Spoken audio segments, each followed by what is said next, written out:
ერთხელაც ბურთს თამაშობთ და ხორო მიდის ვასაძმო დავდახა ბიჭო აკაკი დავდაქვებოდან მიდიან რომ მიდიოდა და გაჩერდა კარებში დაენახა რომ ბურთს თამაშობ და გაჩერდა და ჩემი დარტყმული ბურთი ისე მოხდა რომ მას ფეხებთან მიუგორდა და მე მივირბინე და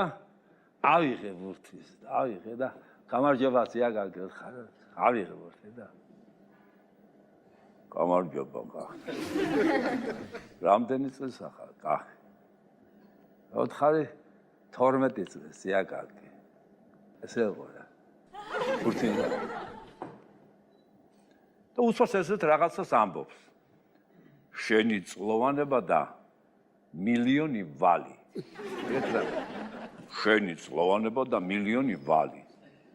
და ეთყობა მე მაკვარანცხი ბავშვი ვიყავი ეთყობა ესე იყო 2 მილიონი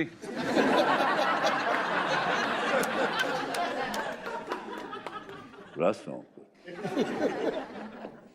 2 მილიონი არა